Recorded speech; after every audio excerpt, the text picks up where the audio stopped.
introduce Katie for her pre-completion seminar. I think most of the people joining today probably know Katie, but in case you haven't, you will realise throughout this talk that she comes from the UK. She actually did her undergraduate in marine biology and zoology at Bangor University in Wales before moving to JCU to do a master's. During a master's, she actually managed to do 2 separate projects, which I think is quite unusual for a master's project. One was looking at the effects of egg habitats on coral reef fishes, and the other on the differential disturbance and recovery patterns of coral communities impacted by Cyclone Yassi in the Palm Island group, both of which are now published. Obviously, Katie's going to talk today about the research she's been doing with us over the past few years, looking at beyond the reef, seascape, how the seascape influences reef fish communities, their impact on the environment, and those sorts of things. But I think one key fact that I find quite interesting is that most people getting towards the end of their PhDs are kind of a little bit over it all, starting to lose passion. But Katie still reminds me that she still has to pinch herself every day that she got to come here and study tropical coral reefs. So moving from the UK to JCU and still loving every moment of it. I'm sure there's occasions when we're in meetings or otherwise that she might doubt that, but without any more from me, over to you, Katie. Katie's going to tell us about her PhD thesis, Beyond the Reef, the influence of seascape structure on the composition and function of tropical fish communities. And I think everyone's on mute, but just make sure you stay on mute during the seminar. Thank you. Okay, thanks Andy, and thanks everyone for coming along to my pre-completion seminar today. And first I'd just like to begin by acknowledging the traditional owners of the land on which I present from today, the Bindal and Wulgurukaba people, and pay my respects to their elders past, present and emerging. And I'd also like to acknowledge the traditional owners of the Tigak Islands in Papua New Guinea, where I conducted my research. And so when we think about ecological patterns and processes on coral reefs and what might be influencing them, the traditional approach is to look at traits within a focal patch like coral cover or structural complexity, or connections between reefs such as larval dispersal. And over the years, we found that these aspects are important and certainly influence many of the patterns that we see on reefs today. But coral reefs are surrounded by a wider seascape, and this can include a mix of other habitat types like mangroves, seagrass and algal beds. And these are linked through the movement of nutrients, materials and organisms like fish. And therefore, we may be missing the complete picture if we only use a patch or a habitat-centric approach. And examining influences from outside of habitats or patches, it hasn't been very well studied in marine systems, but it's been examined extensively in terrestrial systems for several decades through the lens of landscape ecology. And landscape ecology looks at how the composition and arrangement of habitats and habitat patches can influence ecological patterns and processes. And so it typically does this through the production of land cover or vegetation maps that are derived from satellite imagery. And then these maps are used to measure different features of the landscape.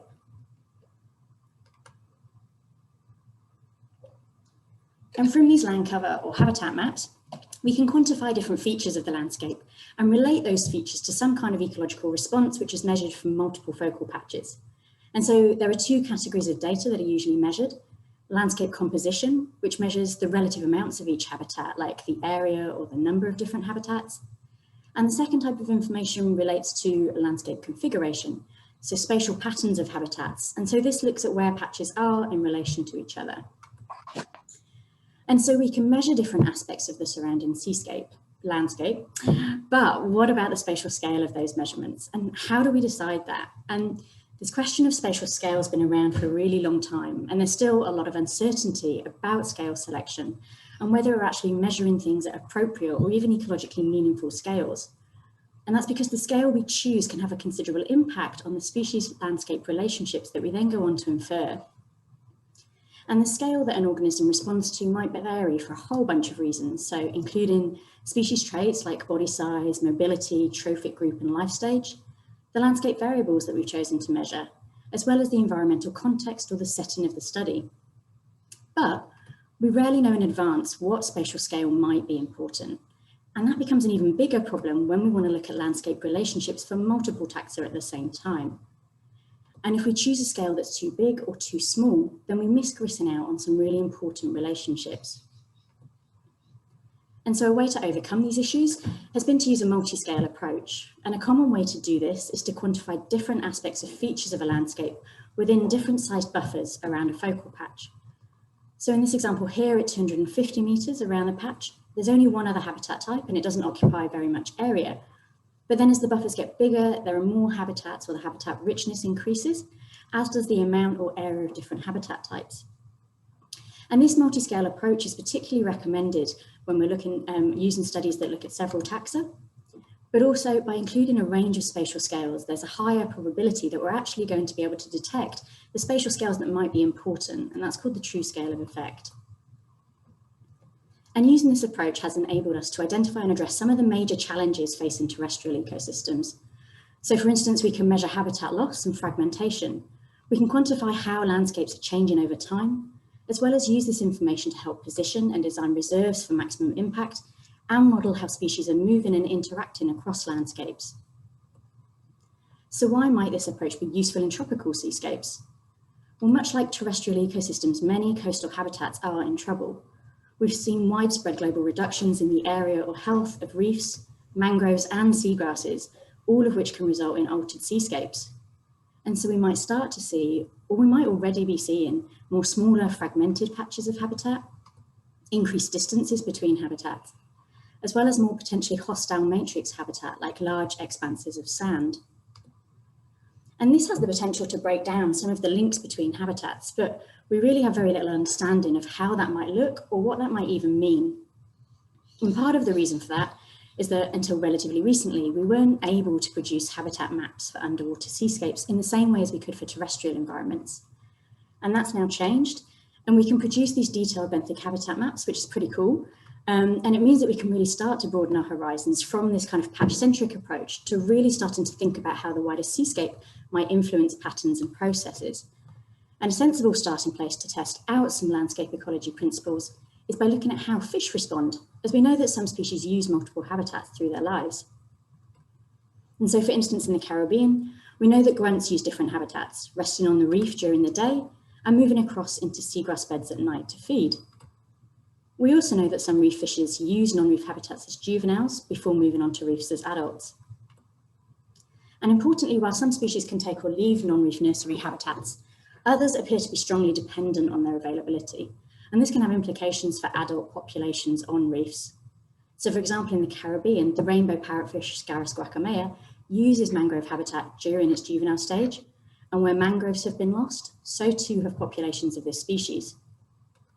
In addition, as reefs get further away from mangroves, the number of adults of this particular species on reefs has also been shown to decline.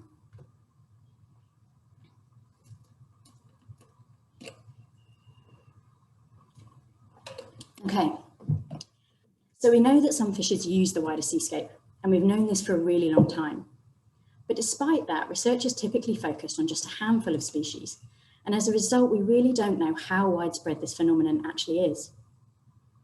Secondly, there is some evidence that the surrounding seascape might influence fish distribution patterns, like the example I just showed you for that rainbow parrotfish, where adults declined on reefs further away from mangroves. But there aren't very many studies that have adopted a true multi-scale approach to examine whether what range of spatial scales might be important to fishes. And finally, we've barely scratched the surface about whether the wider seascape could influence ecological processes like herbivory, but we do know from landscape ecology that these external influences are likely to be important. And so this then leads on to the overarching aim of my PhD research, which was to examine the influence of seascape structure on the composition and function of tropical fish communities. And I break that down into 4 chapters. And so in chapter 2, I go beyond the reef and I undertake a global synthesis to examine non-reef habitat use by coral reef fishes. Chapter 3, I look at seascape use by reef-associated fishes in Papua New Guinea. Chapter 4, I embrace that multi-scale approach and look at the influence of seascape versus within habitat variables on the distribution of fishes in tropical seagrass beds. And then in chapter 5, I examine macroalgae browsing on coral reefs within a seascape context. Okay, so let's get into the chapters. And my first chapter was a global synthesis of non-reef habitat use. And so, as I explained in the introduction, we've known for a really long time that some reef fishes use non-reef habitats for several reasons, including foraging, spawning, and juvenile nurseries. However, there's never been a systematic look at how widespread this behaviour is across the reef fish community. And I think that's a really key first step to inform future research on seascape ecology of fishes. Do we actually know the full extent of non-reef habitat use? Is it a rare or a common trait? And so I decided to carry out a global synthesis of the literature to ask just how widespread is non-reef habitat use. And within that, I asked a number of additional questions, including how many species are we actually talking about? Is it just one habitat or many? Does habitat use differ depending on life stage? And are those patterns the same between biogeographic realms that have been separated for a really long time? So that's the tropical Atlantic, which includes the Caribbean, and the Indo-Pacific. So I conducted a literature search to identify relevant papers that had looked at fishes on reefs and in non-reef habitats. And the initial search returned almost 3,000 papers, which was sequentially filtered, resulting in a total of 107 papers for subsequent analysis. And then from each of those papers, I extracted information on species, what habitats they were using, life stage, feeding ecology, whether they were a fisheries target, and the location of the study. So what did I find? Bear with me while I drink more water. Is it widespread, or is it restricted to just a few species? Well, it turns out that this phenomenon is pretty common among species that are typically considered to be reef fishes. So I found that 670 species have been recorded away from the reef in non-reef habitats, 160 from the tropical Atlantic, and 514 from the Indo-Pacific. And these numbers are likely to be a conservative estimate because I only looked at studies that had surveyed both reef and non-reef habitat. And so from this, I also suggest that we could be looking at around 20% of reef fishes using, or at least being present on occasion, in non-reef habitats. And this number included ecologically important herbivores such as parrotfish, rabbitfish, and surgeonfish, fishery species, as well as endangered, vulnerable, and near-threatened species such as the bumphead parrotfish and the humphead wrasse. And this alone suggests that the seascape's likely to have profound implications for fisheries and functioning on reefs, as well as the way that we think about spatial management strategies. So, how many non-reef habitats do reef fish use? And on this figure, the x-axis is the total number of species recorded per family per region, and the colours represent the number of non-reef habitats each of those species has been found in. And so first, as you can see, there's a really diverse range of fish taxa being found in non-reef habitats. And that's the same across both regions, many of which perform key functions like herbivory on reefs. Secondly, you'll see that there's a lot more red in the tropical Atlantic, suggesting taxa in this region use more habitats than the Indo-Pacific. But are those differences real? Are tropical Atlantic species more generalist in nature than fish in the Indo-Pacific? Or is this in part driven by research bias between the two realms? And which habitats are reef fishes using? And again, here there are some interesting patterns. So first, in the tropical Atlantic, species are using a pretty diverse range of habitats, and many habitats seem equally important across the board by reef fishes. However, if we skip across to the Indo-Pacific, seagrass seems to be a really important habitat and is used by a lot of species across a wide range of families. And I also extracted data on adults and juveniles when it was available. And it's a common assumption when we think about reef fishes using non-reef habitats that it's probably mainly juveniles using them as nurseries. But actually, it appears that that's really not the case. Of the 170 species where I was able to examine adult and juvenile distribution patterns, 75% of those were seen as both adults and juveniles in non-reef habitats. And so this graph shows the proportion of species by life stage using the different habitat types. And this time includes coral reef shown in the pink there. And there are a couple of patterns that I thought were interesting here. First, in the tropical Atlantic, a similar number of species have juveniles found in mangroves and seagrass habitats, and adults don't show too much of a different pattern. However, when we compare to the Indo-Pacific, we see quite a different pattern emerge, where again, seagrass seems to be used much more than mangroves at both the juvenile and adult stage, which raises questions about how important seagrass habitat might be in the Indo-Pacific. And another pretty cool finding was that macroalgal beds seem to be used similarly across both regions. So juveniles of reef species are much more common in algal beds compared to adults, And so that really supports the few studies that have been coming out suggesting that macroalgae might be important habitat for juvenile reef fishes. So some of the key things that I noticed coming out of this review include that first, there's a bit of a geographic bias. So considering its size, there are a lot of gaps across the Indo-Pacific in terms of locations, but also the number of habitats studied. Secondly, seagrass seems to be emerging as an important habitat for reef fishes in the Indo-Pacific. And finally, given the numbers and diversity of taxa found in non-reef habitats, it would suggest that the seascape's likely to be important in driving community patterns on reefs, and this may also ripple through to ecological functions.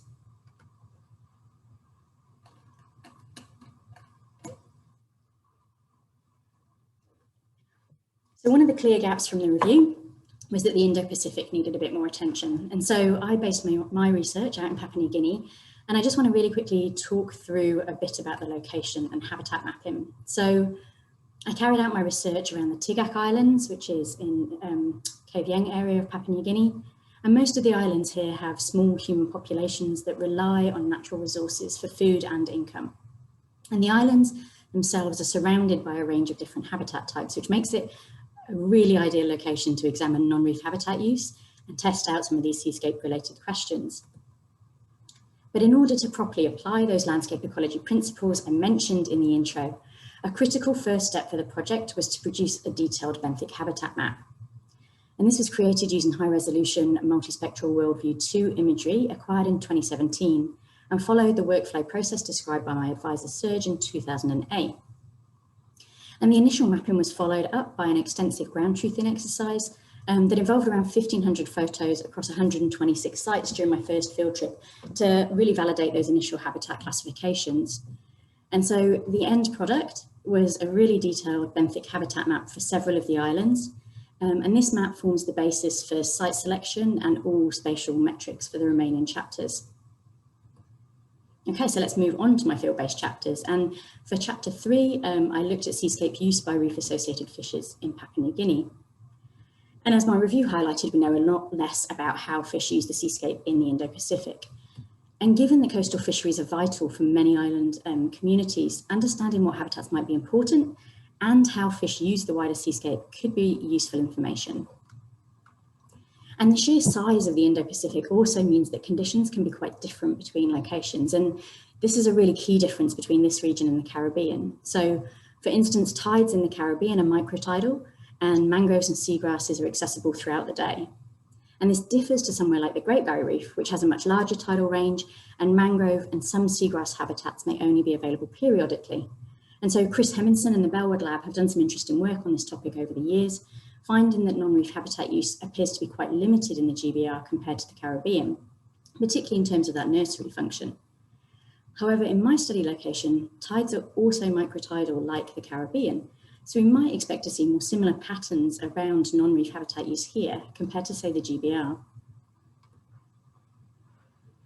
So my overarching goal for this chapter was to examine fish habitat relationships in a tropical seascape in Papua New Guinea. And within that, I wanted to find out what habitats are being used, how many, and how often do we see some of these species in non-reef habitats. And as well as exploring an unexplored area of the Indo-Pacific, I also wanted to expand my research of reef fishes into a wider range of habitats. And so to do this, I looked at fish distribution patterns in 5 habitats: fringing mangroves around islands, macroalgal beds, seagrass, reef slope, and reef flat. And I used unbaited underwater video cameras, dropping them in 500 locations, although only 360 of these were viable for analysis. From each video, I viewed 15 minutes of footage, and I recorded all individuals to species level where possible, and counted the maximum number of individuals of a given species recorded in a single frame of video. And this number is called max N, and it's a conservative measure of relative abundance. So what did I find out in Papua New Guinea? Well, I found a significant proportion of species occurred in non-reef habitat.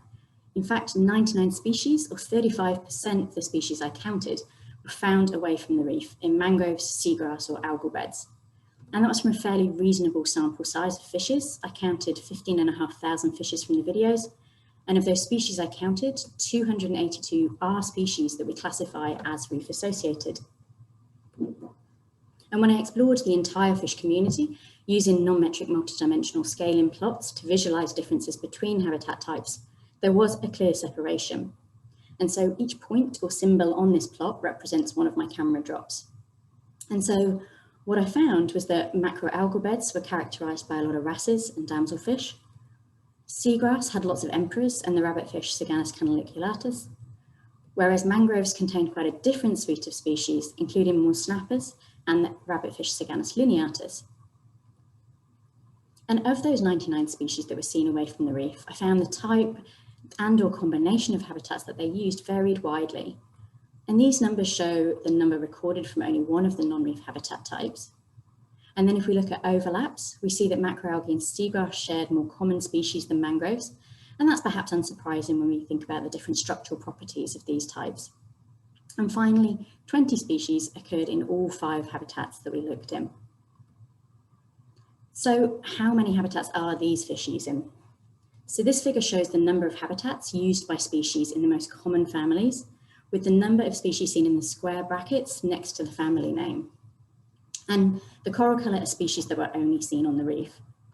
And at the top, we've got the coral-dependent butterfly fishes, who were largely only found in reef habitats, although a notable exception was this guy, Chaetodon vagabundus, which was seen absolutely everywhere. Now, below this line, these are the families that over 50% of the species I saw occurred away from the reef. And almost half of these were seen in 2 or more habitats. And that's a slightly different outcome to my review findings, which seem to indicate few species use multiple habitats in the Indo-Pacific, and really demonstrates the value of surveying a wider range of habitat types. Okay, so to wrap up this chapter, I found that 35% of the reef-associated species in this location were used in non-reef habitats, some in all habitats I looked in, and others were seen in non-reef habitats more often or in bigger numbers than on the reef. And in my previous chapter, I estimated around 20% of reef-associated fishes might use non-reef habitats. So this figure is considerably higher than I expected to see. Macroalgal beds had the highest number of species and abundances of those 3 non-reef habitat types.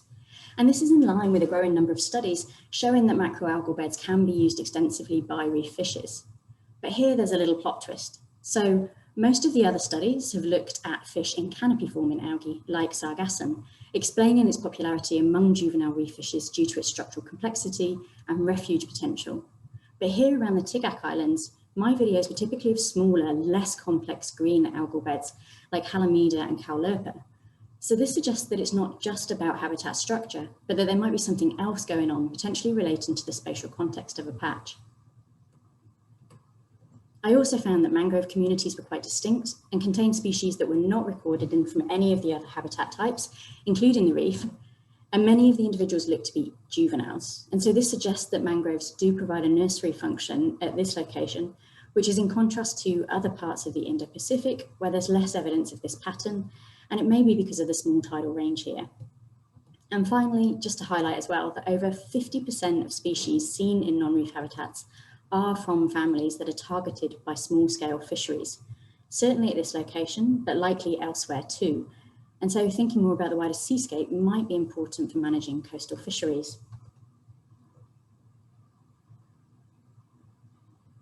Okay, so let's move on to chapter 4, which looks at the relative importance of within habitat and seascape variables on the distribution of fishes in tropical seagrass beds. And so in my initial introduction, I mentioned that multi-scale approaches were relatively few and far between in marine systems. And so this was something that I was really keen to explore further. And this idea of a multi-scale approach isn't just restricted to measuring predictive variables at different scales outside of a focal patch. It can also include comparing the influence of within patch variables, so the typical approach that we use, with land or seascape variables. And Thornton and Powles in 2011 reviewed species responses from over 100 terrestrial studies that had looked at within patch and landscape variables, and found that both had a pretty reasonable chance of influencing species distribution patterns. So species were most likely to respond to within patch variables, but there was also a 55% chance of species responding to landscape variables. And so I was interested to see how that stacks up in the marine environment. Do we see similar responses when we exchange terrestrial systems for aquatic ones and examine both seascape variables and within patch variables together? And I chose here to examine this for seagrass fish communities, and there's a few reasons why.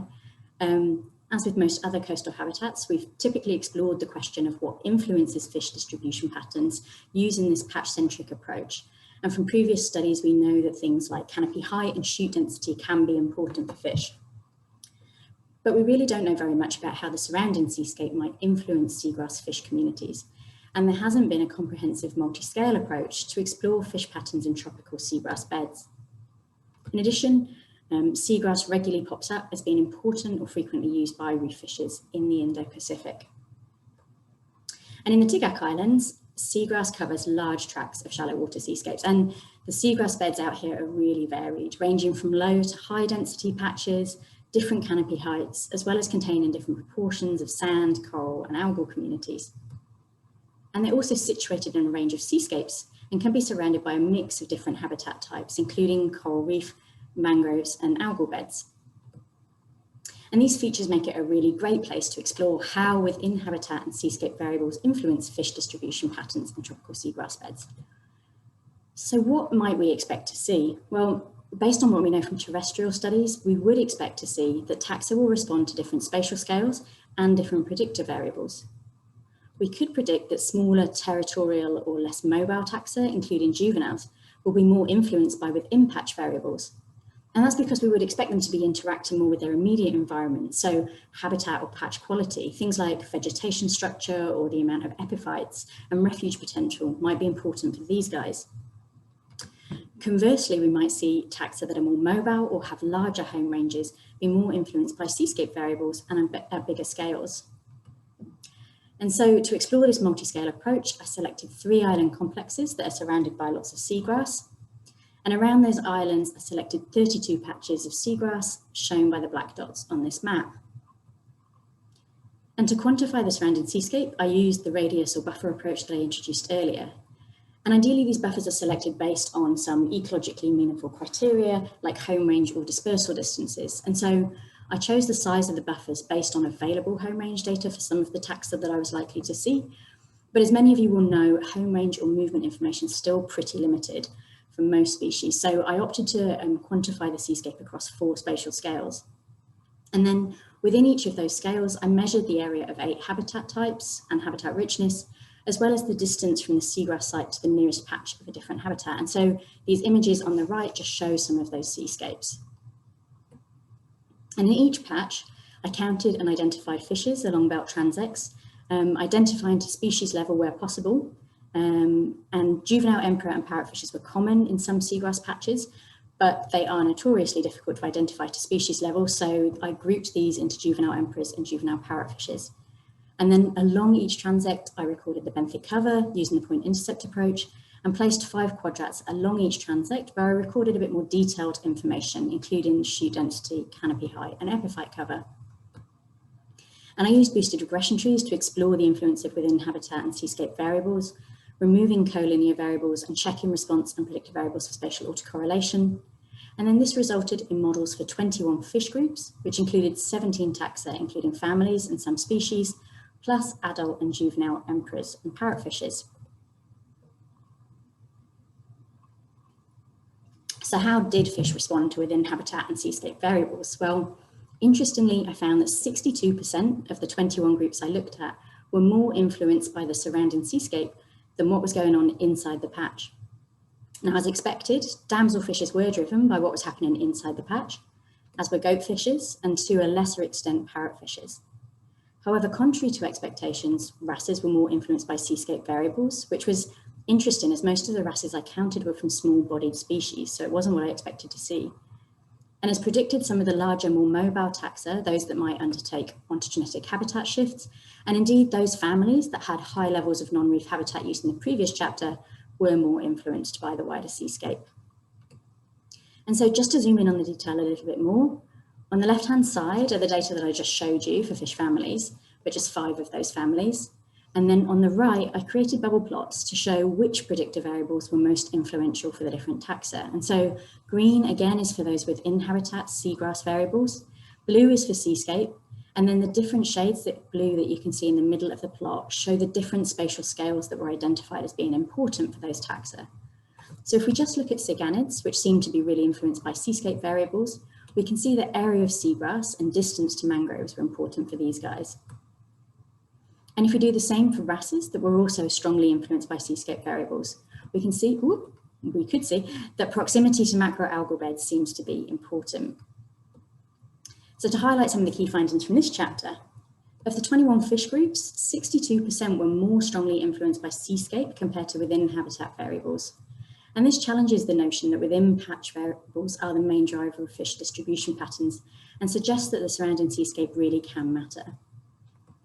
And coral reef metrics at the seascape level had limited influence on fish distribution patterns, which was interesting given that seagrass has been identified as influencing fish distribution patterns on reefs.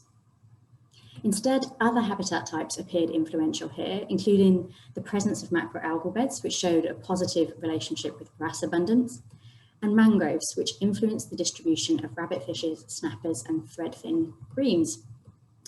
In addition, it also appeared that emperors and parrotfishes are using seagrass beds as juveniles. But patch use varies depending on the seascape context and within habitat variables.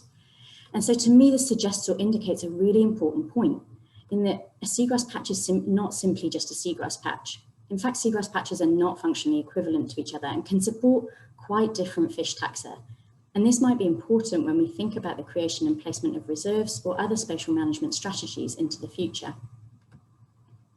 And so this brings me on to my final data chapter.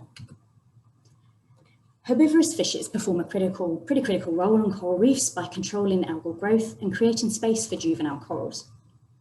And macroalgal browsers are one type of herbivore, and they're considered to be vitally important for reef health, as they're the only group that can remove the larger algal commonly associated with degraded reefs or phase shifts. But there's a limited number in terms of species, and it seems that browsing activity at a particular location is typically dominated by a single species, suggesting relatively low functional redundancy. And browsing rates, so the amount of algae eaten, also seems to differ quite widely between studies, and it's been shown to be influenced by latitude, shelf position, reef zone, or depth. And lower browsing rates have also been recorded on reefs with high algal cover, which suggests that resource availability might be important. And so this information, together with my first two chapters that found that many herbivorous fishes, including browsers, are present in non-reef habitats, and the knowledge that the wider seascape can have an effect on fish community patterns, led me to start thinking about whether the surrounding seascape could also influence macroalgal browsing on reefs. And so what might we potentially expect to see, or what predictions could we make about browsing activity on reefs within a seascape context? And I think it's useful to think about that in two different ways. So first, in terms of the fishes that are doing the browsing, and secondly, in terms of the actual rates of browsing or the amount of algae that's being eaten. And first, we know that some browsing species use non-reef habitats, but they can also recruit to alternative habitats like macroalgae patches or seagrass beds. So we might expect these species to respond to seascape variables more strongly than those species that don't seem to use these off-reef habitats. So therefore, we might see a change in the community structure depending on the surrounding seascape. And what about the amount of algae being eaten, or the number of bites by browsers? And so previous research has suggested that that amount of algae consumed is likely to be a reflection of resource availability in the natural environment. And that's usually quantified via benthic transects along the reef, so at relatively small spatial scales of tens of meters, or it's mentioned in the discussion that there are algal beds nearby, and that might explain lower browsing activity. So here I had the opportunity to explore whether having algae or seagrass nearby resulted in lower rates of algal consumption. And so I predicted that algal consumption would be lower on reefs that are near to seagrass or algal beds, and that we'd see higher consumption on more isolated reefs or reefs surrounded by a more homogeneous seascape. And so to examine this, I selected 24 sites around 6 islands, 3 positioned on the outer edge of the bay and 3 towards the middle. And at each site, I deployed 4 assays of 2 brown algae types, Sargassum and Cystocera, of known weights and heights. And one of each algae was positioned in front of a GoPro, and these assays were left for 4 hours. And after 4 hours, I collected the algae in and weighed and measured it again. And then from the videos, I recorded 2 types of data. First, the relative abundance of browsers just kind of in the background. And then I also recorded the identity of any species seen taking a bite on algae, its size, and the number of bites. And so to quantify the surrounding seascape, again, I adopted this radius approach, And this time I chose 2 scales that I thought would reflect potential movement during the 4-hour deployment period. And given my predictions about how the seascape might influence browsers and browsing rates, I measured the area of coral reef, macroalgae and seagrass habitat in the surroundings. And then I also surveyed benthic cover on reefs. So again, I could compare seascape and within reef variables.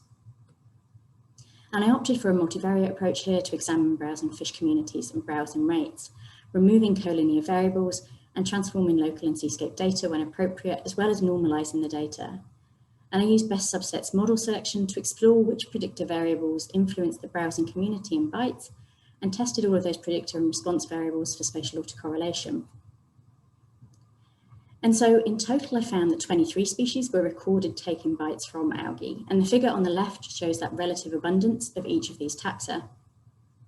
And when I compared that with the number of bites shown on the right, it becomes pretty clear that a small number of species were doing the bulk of the work. In fact, 6 species were responsible for over 95% of the bites on algae.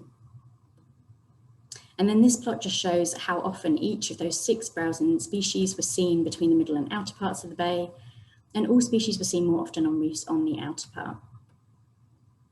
And so when I examined what variables influence browser and rates of algal consumption, I found slightly different patterns. So both were influenced by the position in the bay. So outer bay sites had more diverse and abundant browsing communities, as well as higher browsing rates. But browsers were also influenced by the area of coral reef at a 250 metre scale and percent cover of macroalgae on transects. Interestingly, browsing rates were influenced by area of coral reef at a slightly larger scale of 500 metres, as well as area of macroalgae and seagrass within 500 metres, but not by any of those transect variables. So what I saw was that reef sites surrounded by more coral habitat had more bites, and reefs surrounded by more macroalgae and seagrass had fewer bites. And so to wrap up this chapter, I found that the seascape does appear to influence both browsing community structure and the number of bites being taken by browsers. There was a mismatch between the relative abundance of browsers and how much algae was actually being eaten, suggesting that resource availability or limitation might be important in these patterns. And browsing rates and algal loss were higher at sites surrounded by more coral, whereas browsing rates were lower on sites that had algae or seagrass beds in close proximity, suggesting that they may be using alternative resources. Okay, so let's move on to a brief discussion. So what have I found during the course of my PhD and what contribution does it make? So in terms of key takeaways from my thesis, I just want to return to the pyramid and the questions that I posed in the introduction. So I found that non-reef habitat use among fish typically classed as reef associated is more common and widespread than perhaps previously recognised. And I also showed that there are benefits of looking in a wider range of habitats to get a deeper understanding of those fish habitat relationships.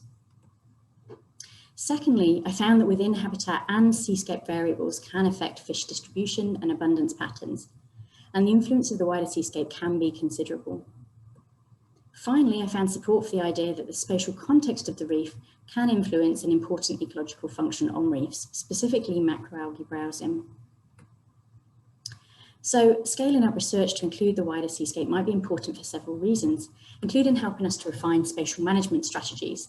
And that includes things like reserve designs and how we think about reserve sizes, connectivity between reserves, their placement in the seascape, and which habitat or type of habitat patches are important to protect, particularly given that I've shown patches of the same habitat type might support quite different communities.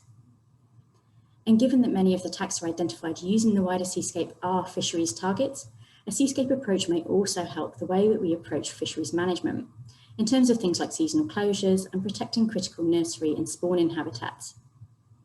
And finally, love it or hate it, we're also entering the UN Decade of Ecosystem Restoration, and knowing what aspects of the seascape and what spatial scales are important for fishes, for instance, could help guide restoration efforts and be more effective than considering restoration for single habitats in isolation, given some of these connections between habitats. And so seascape research is still a pretty young field, and there are loads of areas still to explore. And this includes things like evaluating the role of some of the taxa that were identified as those really common seascape users, exploring mobile links and connections between habitats, and how the matrix surrounding patches might influence patterns and processes. So things like movement pathways, as well as a deeper dive into how the wider seascape can affect processes like herbivory. And that's really achievable given the development of initiatives like the Allen Coral Atlas that aim to undertake these global mapping exercises. So in summary, my research provides strong support that the seascape matters, and I think highlights the value of transitioning from a habitat or patch-centric approach to encompass the surrounding seascape. And I think this approach will be particularly important for complex seascapes where there may be multiple feedbacks and interactions between habitats. The thesis also shows that the spatial context may affect who's using a focal patch or habitat. And we saw that there can be differences between family, species, and even life stages. And I think this information has the potential to be particularly important in terms of identifying and managing critical shallow water nursery habitats. And finally, adopting a seascape ecology approach will give us a more complete picture of connections between habitats and how such connections might influence patterns and processes, and ultimately what that might mean as seascapes continue to change into the future, which they inevitably will.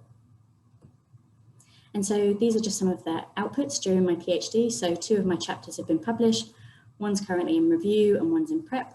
And I also published the 2 papers obviously from my master's thesis that Andy mentioned at the start of this talk. Finally, I'd just like to take the opportunity to thank my advisors for their support and advice throughout my PhD, my family and friends for their unwavering belief that I'd make it this far. A big shout out to my many therapy dogs, but especially Taito. Everyone out in Papua New Guinea who supported my research, but particularly my skipper, Pexi, who has been with me through both my master's and my PhD. The centre support team, especially Alana, Janet and Viv, as well as Jodie Wilson in the GRS, the grants that helped financially support this project, and my undergrad and master's advisors and mentors. And finally, you guys, thank you all for coming along today.